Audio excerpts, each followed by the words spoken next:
आज जिस टॉपिक को हम लोग सीखने चल रहे हैं और टॉपिक निश्चित रूप से अभी तक के टॉपिकों से थोड़ा सा टफ होगा, थोड़ा सा स्टैंडर्ड होगा। होता है क्या कि कंपनी जो शेयर इशू करता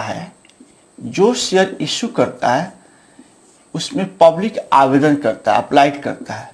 तो अप्लाई जिससे मान लेते हैं कि कम शेयर जो है 5000 इशू हुआ, हमने 5 शेयर बेचना चाहा, हमारी मंशा है कि अपनी शेयर का 5000 पीस है, तो पब्लिक 4000 का आवेदन कर दिया। इस पर आपका मैथ आराम से आपसे बन जाता था।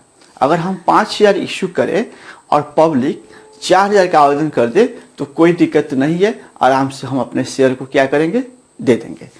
या ऐसे भी हो सकता है कि 5 शेयर का आवेदन आ गया, तो ये दोनों का आवेदन में कोई आता है तो सवाल बनाना आपके लिए टफ नहीं होता है।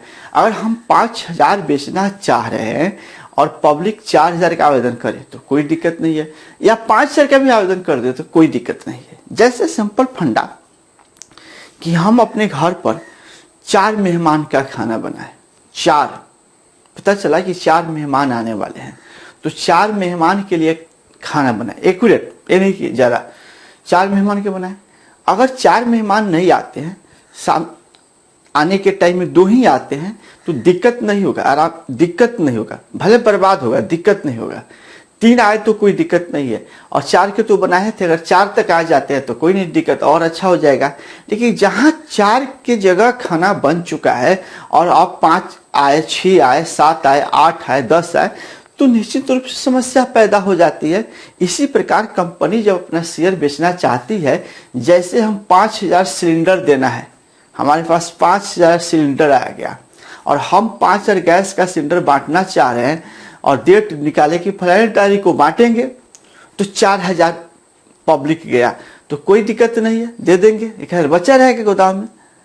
5000 तक का भी चला गया तो कोई दिक्कत नहीं है। लेकिन मेरे गोदाम में 5000 है और पब्लिक वहां पर 8000 पहुंच गया, जितना हमको बांटना है उससे ज्यादा चला गया, तो इसको कहा जाता है ओवर सब्सक्रिप्शन कहा जाता है। तो देखिए, जो आप लोग कि ये सारे रूल वगैरह डाल दिया गया होगा। ओवर सब्सक्रिप्शन, उसमें बड़ी डिटेल्स हम लिखे हुए हैं, उसके बारे में थोड़ा सा समझा देते हैं। ओवर सब्सक्रिप्शन शेयर किसको कैसे कहता है। कभी कभी ऐसा होता है कि कंपनी जितना शेयर इशू करती है उससे अधिक के लिए आवेदन या एप्लीकेशन प्राप्त हो जाती है। वही बात बोले कि जितना हम इशू करना चाहते हैं उससे ज्यादा का आवेदन मिल जाए। ये सवाल आपको पीछे मिल गया था, इस पर आपसे मैथ बन जाता था, इस पर भी मैथ आपसे बन जाता था कि ये आज जो सिखा रहे हैं, ये जो 5000 आवेदन किए और 8000 का 5000 इशू किए और 8000 का आवेदन आ गया, ये बड़ी आवेदन आ गया, ज्यादा आ गया, जितना हम बेचना चाहते तो उससे ज्यादा आ गया, यानी ओवर हो गया, तो उसको ओवर सब्सक्रिप्शन बोला जाता है। ठीक है, ओवर सब्सक्रिप्शन 7 नंबर पेज पर रूल में लिखे हैं कि जितना इशू करते हैं उससे अधिक की आवेदन प्राप्त होती है तो उसे ओवर सब्सक्रिप्शन कहते हैं। ठीक है, ओवर सब्सक्रिप्शन कहते हैं। अब देखिए, ओवर सब्सक्रिप्शन हो गया तो और आपसे हम पूछे कितने शेयर ज्यादा आ गया, तो आप बोलिएगा सर 3000 शेयर का आ गया। चूंकि 5000 बेचना था, 8000 ही हमको मतलब निकल के आ रहा है कि 8000 का आवेदन आ गया, तो इसमें ज्यादा जो पब्लिक आवेदन किया वो 3000 शेयर का किया है। तो 3000 शेयर का किया होगा तो देखिए एप्लीकेशन का पैसा इसमें लोग दे देता है, 2 रुपये रखे हैं, इसमें 2 रुपये के हिसाब से दे दिया होगा, 16000 आ गया। और इसमें देखा जाए तो 3000 का ज्यादा आया है, यानी 6000 रुपया ज्यादा आया है। ये रुपया को जो ज्यादा आ गया, हम 5000 ही बेचना चाह रहे हैं, 5000 ही बेचेंगे, 8000 पब्लिक आवेदन कर दिया है। जैसे सिंपल फंडा में समझेंगे थोड़ा देर के लिए। जैसे मान लेते हैं कि अभी कॉलेज के टाइम चल रहा है, जो बच्चे इंटर पास कर लिए हैं और ग्रेजुएशन में अप्लाई कर रहे हैं, ठीक है, कॉलेज के पास मान लेते हैं कि 300 सीट है। देखेंगे आप तो अपना अप्लाई अकेले मान कर रहे हैं कि भाई हमको बीकॉम में एडमिशन लेना है, आप अपना कर दिए नहीं, इसी तरह बहुत सारा बच्चा कर दिया। अब कॉलेज के पास आवेदन का जो टाइम खत्म हो गया तो कैलकुलेट किया तो 450 आवेदन गिर गया है, 450 आवेदन आ गया है। तो उसमें से छांटेगा ना, वो 150 को भगाएगा ना, तो किसको भगाएगा? जिसका मार्क्स ज्यादा होगा उस 300 को रख लेगा, और जिसका 300 से मार्क्स मतलब जो 400 का एक लिस्ट बना लेगा, और ऊपर से जो बेहतर मार्क्स वाले बच्चे होंगे 300 को उठा लेगा, और बाकी 150 वाला को क्या कहेगा? भाई आपका एडमिशन हमारे यहाँ नहीं होगा। तो उसी तरह वो यहाँ पर पैसा आ जाता है। हम 5,000 बेचना चाह रहे थे, और मान लीजिए कि राम नाम का व्यक्ति है, 2 गो शेयर का आवेदन कर दिया अकेले, कोई 3 गो किया, कोई 5 गो किया, कोई 7 गो किया। इसी तरह जब आवेदन का टाइम खत्म हुआ तो हम देख रहे हैं कि 8,000 का आवेदन आ गया मेरे पास। तो 8,000 का आवेदन आया, तो उस 8,000 में से जो ज्यादा आवेदन आया है, जो बाद में किया होगा, जो शुरू के दिन में किया होगा उसको रख लेंगे, और उसी तरह जो लास्ट में आवेदन किया होगा उसको हटा देते हैं। तो 8,000 आवेदन वाले में से 3,000 तो ज्यादा आया है। अच्छा, आवेदन के समय पैसा देता है लोग, तो यहाँ पर आवेदन मान लीजिए एप्लीकेशन पर 2 रुपये आया, तो 2 रुपये के दर से दे दिया, 16,000 मेरे पास आ गया। लेकिन 3,000 शेयर होल्डर ज्यादा दिया है, तो उसका पैसा वापस करना होगा। 3,000 शेयर होल्डर ने 2 यानी 6,000 रुपया हमको, हमारे पास जो ज्यादा आया है उसको क्या करेंगे, आज के डेट में वापस कर देंगे, रिजेक्ट कर दिए, उसका मंजूर नहीं कि उस शेयर को होल्डर के माने नहीं, तो कहेगा ठीक नहीं माने, नियम कहता है तब उसका पैसा वापस कर दीजिए, तो हम उसका पैसा वापस कर देंगे। तो आज का जो सवाल होगा ओवर सब्सक्रिप्शन में एक्सेस मनी को रिटर्न करना है। एक्सेस मनी को एक्सेप्ट भी किया जाता है, ध्यान रखेंगे। अगर हमारे पास आवेदन का ज्यादा पैसा आ गया आवेदन पर, तो उस फालतू पैसा के एक्सेप्ट भी किया जा सकता है। जैसे यहाँ सिंपल समझेंगे, ये 5,000 का आवेदन हुआ, राम अकेले गया और 8,000 का आवेदन कर दिया। भाई उसको लग रहा है कि 8,000 का आवेदन करते हैं, कहीं मंजूर हो गया तो हो गया। राम अकेले 8,000 का आवेदन कर दिया है जानबूझकर कि भाई 3,000 कहीं मंजूर हो जाएगा तो हमको ठीक है, हम शेयर ज्यादा खरीदना चाहते हैं। लेकिन राम को बोला गया नहीं, आपका 5,000 मंजूर हो रहा है और 3,000 शेयर का पैसा हमारे यहाँ फालतू है, क्या करे? वापस लीजिएगा, तो वापस लेगा तो वापस का एंट्री करना होगा, या वो कह सकता है कि रामकिशन रखे रहिए, क्योंकि आपको तो अलॉटमेंट में फिर पैसा हमको देना है, आगे के कॉल में देना है, तो एडजस्ट कर दीजिएगा, कहला दीजिएगा, फिर आपको तो पैसा देना ही है। तो इस प्रकार देखा जाए तो ओवर सब्सक्रिप्शन के पैसा कभी वापस होता है और कभी एडजस्ट होता है।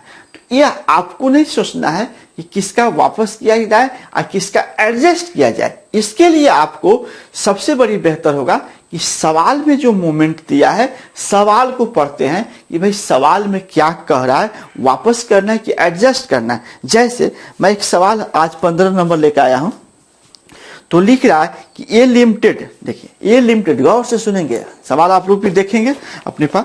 ए लिमिटेड 20,000 अंश जनता के लिए जारी किया। देखिए ए लिमिटेड जो है एक कंपनी हम लोग का हो गया, हम लोग लिमिटेड में आ गए। ए लिमिटेड में हम लोग 20,000 जनता के लिए बेचना चाह रहे थे 10 रुपए के दर से, 2 रुपया एप्लीकेशन, 4 रुपया अलॉटमेंट, 4 रुपये, और 25,000 अंश का आवेदन प्राप्त हुआ। कितना अंश का हो गया?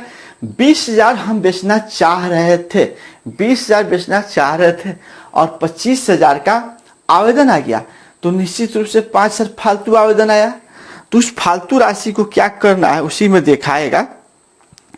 कंपनी के पुस्तक में यह मानकर लेखा कीजिए कि सभी राशि प्राप्त हो गई और 5,000 अंश के लिए आए आवेदन को अस्वीकार कर दिया गया, तो और की राशि लौटा दी गई। देखिए स्पष्ट लिख दिया है कि 20,000 शेयर हम बेचना चाह रहे थे, 25,000 शेयर का पैसा आया तो भाई 5,000 उसमें फालतू निकला, तो उसके अस्वीकार कर दिए, बोले कि भाई तुम्हारा शेयर मंजूर नहीं करेंगे, उसका पैसा लौटा दिए।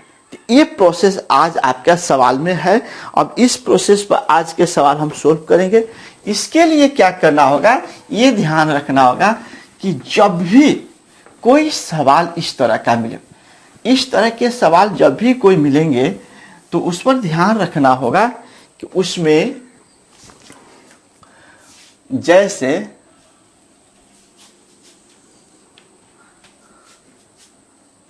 गौर से देखेंगे, अब यहां पर एक लंबा टेबल बनता है। कब? जब हम जितना बेचना चाह रहे हैं उससे ज़्यादा के जब आवेदन आ जाए, उससे ज़्यादा के जब आवेदन आ जाए तो ओवर सब्सक्रिप्शन हो जाता है। और ओवर सब्सक्रिप्शन जब सवाल बनता है तो उसमें जो वर्किंग नोट बनाते थे, वर्किंग नोट से पहले एक एनालाइज टेबल या एनालाइटिकल टेबल, उसका दो नाम है, एनालाइज या एनालाइटिकल। एक ही मतलब एक चीज का दो नाम हो गया, कभी एनालाइज लिखिए चाहे एनालाइटिकल टेबल लिखिए, ये आपको बनाना पड़ेगा। ये एनालाइज या एनालाइटिकल टेबल जब बनता है तो 7 कॉलम आपको रूल में बनाए होंगे, 7 कॉलम का बनता है। इस प्रकार 7 कॉलम का बनता है। तो सबसे पहला जो कॉलम होगा, देखिए ये नीचे हाइट नहीं लेना है, ये छोटा लेना है। अब यहाँ पर एक लाइन, एक कॉलम हो गया, एक खंड हो गया, 7 को चाहिए सर खंड, 2 हो गया, 3 हो गया, 1 2 3 4 5, देखिए हो गया, 7 हो गया। ये आराम से 7 में गिनती हो जाएगा, ध्यान से। अब देखेंगे सबसे पहले एनालाइज हुआ, एनालाइज टेबल, इसको लिख देंगे, ठीक है। इसको लिखा जाता है सबसे ऊपर इशू शेयर, इशू शेयर। इसमें लिखा जाता है अप्लाइड, अप्लाइड शेयर। इसमें लिखा जाता है अलॉटेड शेयर, अलॉटेड शेयर। देखिए एक टेबल का नाम याद रखना। उसके बाद लिखा जाता है यहां पर अलॉटेड शेयर, रिसीव मनी, नहीं रिसीव मनी नहीं लिखा जाता, सॉरी, हाँ सॉरी, रिसीव मनी लिखा जाएगा, रिसीव, रिसीव, रिसीव मनी। इसमें लिखा जाता है एक्सेप्टेड मनी, एक्सेप्टेड मनी। चलिए इसमें लिखा जाता है एक्सेस मनी, एक्सेस मनी। आपके पास रूल में सारा चीज लिखे हुए हैं। इसका लिखा जाता है रीमार्क। इस तरह यह टेबल बनेगा कब, जब इशू किए हैं उससे ज्यादा का आवेदन आ गया। जैसे 20,000 इशू किए हैं और 25,000 का आवेदन आ गया, तो ऐसे कंडीशन में ये एनालिटिकल टेबल या एनालाइज टेबल बनाना अनिवार्य हो जाता है। अगर ये नहीं बनाते हैं तो सवाल सोल्व नहीं होगा, इसलिए इस टेबल को बनाना पड़ेगा। अब इस टेबल के एक एक चीज को देखेंगे। इशू शेयर, सवाल में पढ़ेंगे कि कितना शेयर इशू किए हैं, उसकी संख्या वहां पुट करना है। तो 20,000 शेयर इशू किए हैं, 20,000 शेयर इशू किए हैं, इसलिए 20,000 शेयर यहां पर पोस्ट करेंगे। अच्छा, पब्लिक ने कितना का आवेदन आया, मतलब पब्लिक ने कितना शेयर खरीदना चाह रहा है, पब्लिक ने कितना आवेदन किया, तो 25,000 का आवेदन किया है, इसीलिए तो ओवर सब्सक्रिप्शन हो गया। अप्लाइड शेयर का मतलब हुआ कि जितना आवेदन आ गया, जितना का आवेदन आ गया, ठीक। अलॉटेड शेयर का मतलब होता है कि मंजूर कितना किए। तो देखिए 25,000 का आवेदन आया था, 5,000 वापस कर दिए, तो मंजूर कितना हुआ, 20,000 शेयर होल्डर। और एक और इसका ट्रिक है कि जितना शेयर यहाँ होता है उतना ही शेयर मंजूर करते हैं, बाकी शेयर होल्डर को पैसा वापस कर देते हैं या एडजस्ट करते हैं। इसलिए 5,000 को वापस कर दिए तो 20,000 का मंजूर किया। अलॉटेड में होता है मोहर लग गया उसका 20,000 का। अब यहाँ आते हैं रिसीव मनी। रिसीव मतलब गलत या सही, पैसा कितना आया है, प्राप्त कितना किए हैं पैसा। तो हम लोग 25,000 शेयर होल्डर का पैसा प्राप्त कर चुके हैं 2 रुपया के रेट से। एप्लीकेशन के रेट देख लेंगे, एप्लीकेशन के, तो हमारे पास 50,000 रुपया आ गया। देखिए हम लोग के पास आवेदन कितना के आया था, उतना ही के पैसा आया होगा। तो आवेदन 25,000 का आया है, 2 रुपया के दर से आया है, तो 50,000 रुपया आ गया। ठीक है, ये आ गया, कोई बात नहीं है। लेकिन हम लोग एक्सेप्ट कितना रुपया करेंगे, मतलब एक्सेप्ट का मतलब होता है कि हमको रखना कितना है, तो उसमें से 20,000 शेयर को एक्सेप्ट करेंगे। क्योंकि 5,000 वाला को तो वापस कर देते हैं, तो हमको 20,000 शेयर एक्चुअल राशि ईमानदारी पूर्वक उसका मेंशन करेंगे। यानी हमको 40,000 रुपया हमको चाहिए। 50,000 रिसीव हो गया है, लेकिन उस 50,000 में से हमको मात्र 40,000 रुपया ही चाहिए। तो इसमें से 50,000 में से 40,000 चाहिए, तो फालतू राशि कितना हुआ। एक्सेस मीन्स होता है ज्यादा राशि, ज्यादा कितना मिला है, तो 50,000 में से 40,000 घटाइएगा तो 10,000 हो जाएगा। 10,000 रुपया मिला। यानी देखिए यहां भी देख लीजिए 5,000 शेयर का फालतू आया है, 2 रुपया के दर से देखेंगे तो 10,000 होगा। वो चीज ऑटोमेटिक निकल के यहां पर आ गया कि आपको 50,000 शेयर 50,000 रुपया आ गया है। 25,000 शेयर का 2 रुपये के दर से 50,000 रुपया आपके पास आ गया है और आपको इसमें से 40,000 ही रखना है, 40,000 ही रखना है। तो वही फालतू राशि को एक्सेस मनी बोलेंगे। कितना फालतू हुआ? 10,000। इसी 10,000 रुपया को क्या करना है? वापस करना है, रिटर्न करना है। ठीक है, तो यहां लिख दीजिएगा रिटर्न मनी। रिटर्न मनी कितना है? 10,000 है। जो फालतू राशि है उसको आप क्या कर रहे हैं? रिटर्न कर रहे हैं। तो इस प्रकार का टेबल है। एक बार और गौर सुनेंगे। यह टेबल उस वक्त बनाया जाता है जिस समय जितना शेयर इशू करते हैं उससे ज्यादा क्या आवेदन आ जाए। This is a part of over subscription. यह ओवर सब्सक्रिप्शन के पार्ट माना जाता है। इसलिए आप जब भी ऐसे सवाल बनाएंगे परीक्षा में अगर पूछता है, देखिए परीक्षा ही आप लोगों को जीवन में टारगेट होता है, हम ये चीज मानते हैं बच्चे स्टूडेंट लाइफ में। लेकिन हम सोचते हैं कि नहीं, हमारे लाइफ में जब काम करना पड़े, 2 पैसा कमाना हो, हमसे काम ले, ये सारी चीज नॉलेज होगा तब तो हम बनाएंगे ना। इसलिए पहले नॉलेज को बढ़ाइए, एग्जाम तो ऑटोमेटिक क्लियर हो जाता है। अब यहाँ पर देखिए ओवर सब्सक्रिप्शन के सवाल में 7 टेबल बनता है। कौन से सवाल ओवर सब्सक्रिप्शन होगा? तो सवाल जब पढ़ेंगे जितना इशू किए हैं, सिंपल टिक, जितना इशू किए हैं उससे ज्यादा का आवेदन आ गया।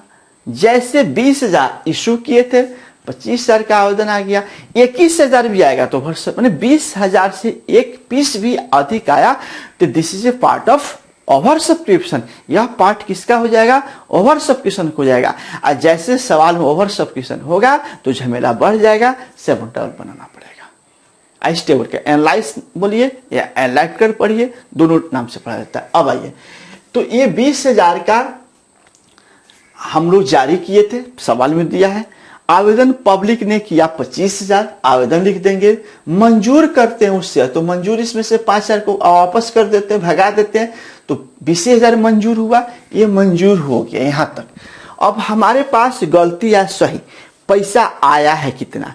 तो 25,000 शेयर का आया है। भाई 25,000 जब आवेदन किया होगा तभी तो पता है कि आवेदन आ गया 25,000 का। तो 2 रुपये के दर से 25,000 आवेदन आया तो रिसीव मनी हो गया 50,000 हो गया। आवेदन हो गया इतना। अब आपको इसमें से रिसीव मनी का मतलब होता है कि पैसा रखना कितना है। तो यहाँ पर पैसा रखना है 20,000 शेयर 2 रुपये के दर से 40,000 रुपया रखना है। 40,000 रुपया रखना है और 50,000 में से मात्र 40,000 रखना है, क्योंकि 20,000 शेयर का पैसा लेने का अधिकारी हम लोग हैं, बाकी पैसा लेने का अधिकारी नहीं है। तो यहाँ फालतू रकम कितना हो गया? 10,000। 50,000 में से 40,000 जैसे आउट हुआ तो 10,000 फालतू हो गया। उस फालतू राशि को क्या करना है? तो स्पष्ट रूप से सवाल में लिख दिया है, पढ़ेंगे सबसे लास्ट टाइप में कि अस्वीकार कर दिया गया और आवेदन पत्र पर राशि लौटा दी गई। जो पैसा ज्यादा मिल गया था हम उसको क्या कर दिए? लौटा दिए। तो लिख दिए रिटर्न मनी। ठीक है, अब एक छोटा सा टेबल और बनेगा। अब वर्किंग नोट बनेगा, ध्यान रखेंगे। अब वर्किंग नोट बनेगा।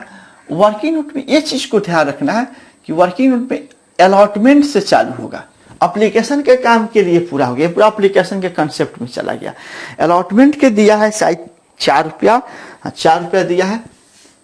और फर्स्ट कॉल का संजोग से फर्स्ट कॉल पर 4 रुपया दे दिया है। मतलब निकल के आएगा कि 4 रुपया 4 रुपया 8 रुपया और 2 रुपया, इसमें 10 रुपया हो गया। फाइनल का काम नहीं करना है, फाइनल में जबरदस्ती नहीं ले जाना है। अगर फर्स्ट पे सारा हो गया तो हो गया, बात खत्म। ठीक है, अब इसमें आप थोड़ा सा हमको बताइए कि इसमें कितना शेयर गुना कितना करें। ये जितना झमेला था आवेदन के दिन झमेला था, आवेदन ज्यादा आ गया था, बुलाकर पैसा वापस कर दिए, मामला फाइनल। अब हम अलॉटमेंट में कितने शेयर होल्डर से पैसा मांग करेंगे? 25,000 वाले से मांग करेंगे कि 20,000 वाले से मांग करेंगे? तो सही जवाब निकल के आएगा कि नहीं सर, 25,000 वाले तो एप्लीकेशन आया था, उसमें से 5,000 को तो वापस कर दिए पैसा देकर। हमारे पास अब जो बचे हैं शेयर होल्डर मात्र 20,000 बचे हैं, इसलिए 20,000 शेयर होल्डर गुना 4 करेंगे। 20,000 शेयर होल्डर गुना 4, संयोग से दोनों का 4 प्राइस है, इसलिए इसमें कोई दिक्कत नहीं है। 4 ये हो गया। और फाइनल रहता कुछ राशि फाइनल पे दे तो फाइनल जोड़ते हैं। ये आपका बन गया वर्किंग नोट एनालाइज टेबल। अब गारंटी कैसे करेंगे, तो गारंटी भी बड़ी तगड़ा होता है। तो गारंटी इसका कैसे करेंगे, तो गारंटी यहां हम करके बता देते हैं।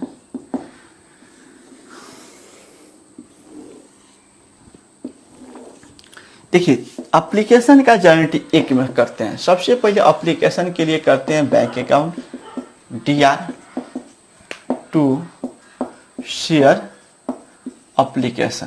देखिए ठीक है। अब इसके लिए हम शेयर एप्लीकेशन जो करते हैं, फिर इसका दूसरा कर देते हैं entry share application account DR to share capital. फिर चलिए अब आपके लिए यहां थोड़ा सा एक इसके ठीक नीचा 1 और 2 हुआ, और इसी के नीचे देखिए एप्लीकेशन के समय ही उसको वापस कर देते हैं।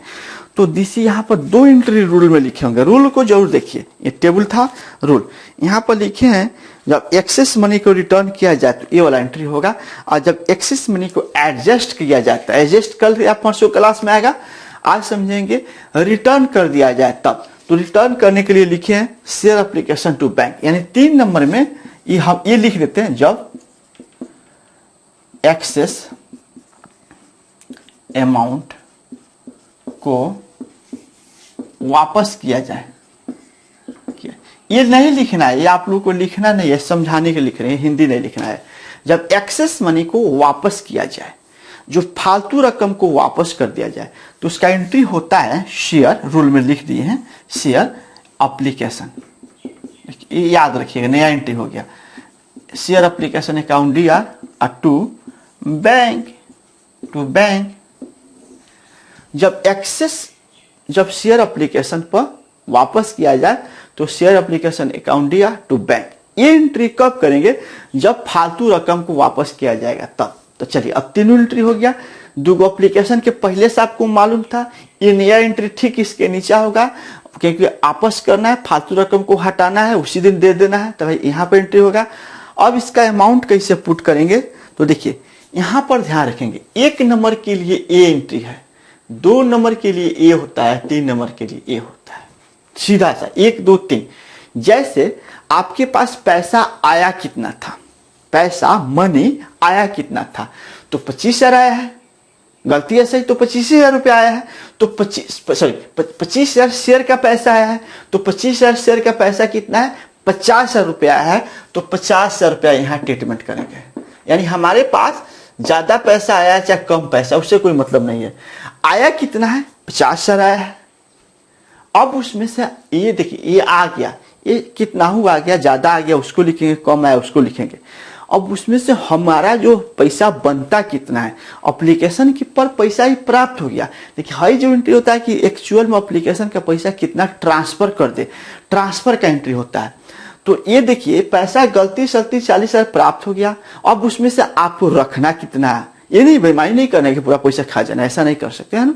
यानी 50,000 में से हमको 40,000 अपना पैसा है, मेरा पैसा एक्सेप्ट कितना करना है, 40,000, मतलब 40,000 ट्रांसफर कर देंगे, किसमें, शेयर एप्लीकेशन के कैपिटल में भेज देंगे। ठीक, तो इसलिए यहाँ पर 1 नंबर ये लिखे थे, 2 नंबर 40,000 जो आपको रखना है उसका अमाउंट यहाँ होगा। आपके पास गलती से 50,000 रुपया आया है, आपने 10,000 उसमें से हटा दे रहे हैं, वापस कर दे रहे हैं, तो भाई 50,000 में 10,000 जब वापस कर दीजिएगा तो आपके पास कितना रखना है, 40,000 रखना है। 40,000 हो गया। अब इसमें से ये जो होगा फालतू रकम कितना वापस कर रहे हैं, एक्सेस अमाउंट को वापस कर रहे हैं, तो 10,000 कर रहे हैं। 10,000 यहाँ भी है, 3 नंबर में लिखिए दिए, तो 10,000 वापस कर रहे हैं, 10,000 वापस कर रहे हैं, 10,000 वापस कर रहे हैं, बस। तो ये 3 एंट्री कंटिन्यू होगा। पहले से 2 एंट्री आप ऑलरेडी करते थे, बस इसमें एक्सेस का हो गया, अमाउंट के थोड़ा खेला करना है। जितना आ गया एक्सेप्ट रिसीव हो गया उसको यहाँ लिख देंगे, जितना आपको एक्सेप्ट करना है ट्रांसफर वाला में लिख देंगे, जितना लौटाना है यहाँ लिख देंगे, बस काम खत्म, पैसा लौटा दिए, मामला फाइनल। अब इसमें झंझटे नहीं है, पैसा लौटा दिए तो खत्म। अब हम जाएंगे यहाँ पर करेंगे फिर 4 नंबर एंट्री, फिर यहाँ पर करेंगे 4। देखिए तो वहाँ पर 4 और 5 जब कीजिएगा, अलॉटमेंट के सेंस में कीजिएगा, तो अलॉटमेंट में 4 और 5 कीजिएगा तो सिंपल फंडा जैसे पहले करते थे उस तरह कर लीजिएगा। वो तो पैसा चला गया, वापस कर दिया, अब इस पर कोनो असर उसका नहीं पड़ेगा। तो अलॉटमेंट के लिए 2 एंट्री कर लीजिएगा। इसके बाद 4 और 5 में 1 2 3 तो हो ही गया है, 4 और 5 पे अलॉटमेंट के लिए कर लीजिएगा 2 एंट्री। आप फिर पुराने जैसा जैसे पहले करते थे, अब फिर फर्स्ट के लिए 2 एंट्री कर लीजिएगा पुराने जैसा। यानी आपको आज इसी सवाल का होमवर्क रहा, टेबल बनाएंगे, ब्लैक और ब्लू पेन मिक्स कीजिए, एग्जाम देना है तो, नहीं देना है तो कोई बात नहीं, ठीक है। उसके बाद ये बना लीजिए, इसके बाद इसको बनाइए। बनाने के बाद आप गारंटी के लाइन वगैरह खींच लीजिए। ये 3 एंट्री हम आपको सिखा दिए हैं, 3 एंट्री देख कर लिख लीजिए, अपने से बनाइए। समझ आ गया तो वीडियो बंद कर दीजिए, अपने से बनाइए, काहे छापिएगा।